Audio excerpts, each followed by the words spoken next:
नमस्कार दोस्तों, अगर आपने स्टॉक मार्केट से पैसा कमाना है स्विंग ट्रेडिंग में तो ये फॉर्मूला आप इस्तेमाल कर सकते हैं अगर आप एक बिगिनर हो। तो मैं बताता हूँ आपको सिंपल स्टेप्स में कि अगर आपने स्विंग ट्रेडिंग करनी है, बैठे बैठे आराम से पैसा कमाना है तो आप कैसे कमा सकते हैं।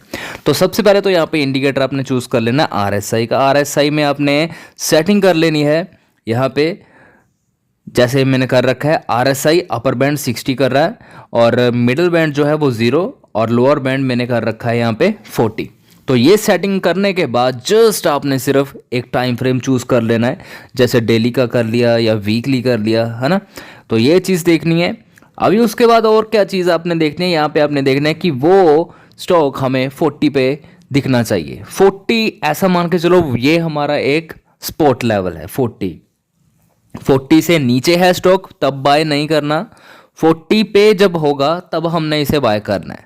और तब क्या चीज़ होगी, टारगेट जो हमारा रहेगा वो रहेगा हमारा 60। तो जैसे कि यहाँ पे देखो 40 से काफ़ी नीचे था ये, तब हमने यहाँ पे बाय नहीं करना, हमने यहाँ पे बाय करना है 40 के ऊपर। ये थोड़ा सा जब गिरावट के बाद यहाँ पे सीन क्या है, जब गिरावट के बाद वो 40 में एंटर हो जाएगा तो यहाँ पे हमने बाय करना है। तो यहाँ पे मान के चलो हमने कर लिया बाय और उसके बाद 60 है हमारा टारगेट। तो जब ये 40 पे यहाँ पे आया और यहाँ पे आप देख पा रहे हो एक हैमर भी बनी है, तो डबल कंफर्मेशन हो गई। यहाँ पे 8244 पे आई है स्टॉक और यहाँ से टारगेट हमारा कितना रहा है, ये बहुत बढ़िया टारगेट रहा है, तकरीबन 9000 तक का टारगेट रहा है। ऐसा ही आगे भी आप देखोगे, जैसे यहाँ पे आप देख सकते हो 40 के काफ़ी ये नीचे आया, लेकिन अगेन रिवर्स होने के बाद ये 40 के ऊपर आया, यहाँ पे आया ऊपर।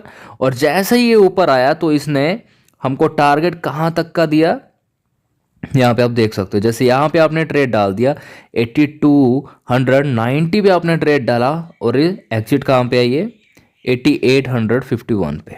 देखो कितने बड़े बड़े आपके टारगेट्स रहेंगे। अभी जस्ट आपने यहाँ पे और क्या करना है, जस्ट आपने सिर्फ और सिर्फ यहाँ पे वेट करना है कि कब कोई स्टॉक आपको 40 पे मिल जाए और आप 60 तक का टारगेट अचीव कर पाओ।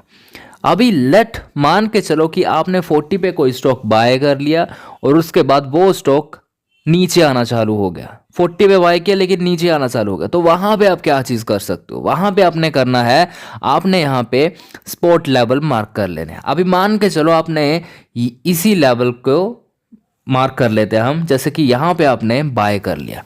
अभी जैसे ही यहाँ पे आपने बाय कर लिया, फॉर एग्जाम्पल कि वो स्टॉक आ चुका है नीचे आना चालू हो गया, यहाँ से नीचे आना चालू हो गया। तो यहाँ पे आपने क्या करना है, यहाँ पे नीचे का स्पॉट लेवल मार्क कर लेना है। यहाँ का पहले था, फिर ये हमारा स्पॉट लेवल रह गया, ठीक है।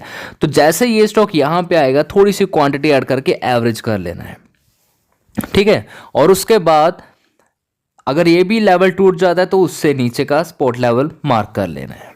तो यहाँ पे आएगा तो यहाँ पे थोड़ी सी क्वांटिटी डाल के एवरेज कर लेना है। कहीं ना कहीं जाके वो फिर से ऊपर की तरफ आएगा और आपका प्रॉफिट चल जाएगा।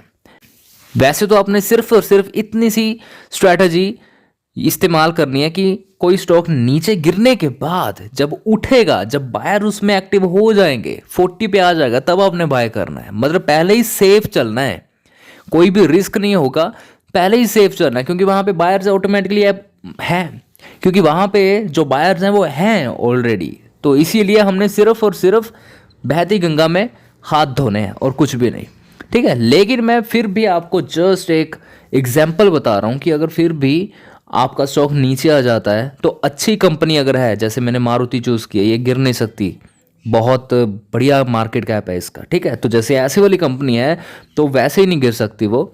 तो स्पॉट लेवल पे आपने क्वांटिटी को थोड़ा सा बढ़ा देना है, एवरेज हो जाएगा। थोड़ा सा वक्त थोड़ा सा और ज़्यादा लग जाएगा, लेकिन लॉस नहीं होगा, मोटा पैसा बनेगा ही बनेगा, ठीक है। 40 to 60 आपका टारगेट रहेगा। तो ईजी स्ट्रैटेजी है, इस्तेमाल ज़रूर करना।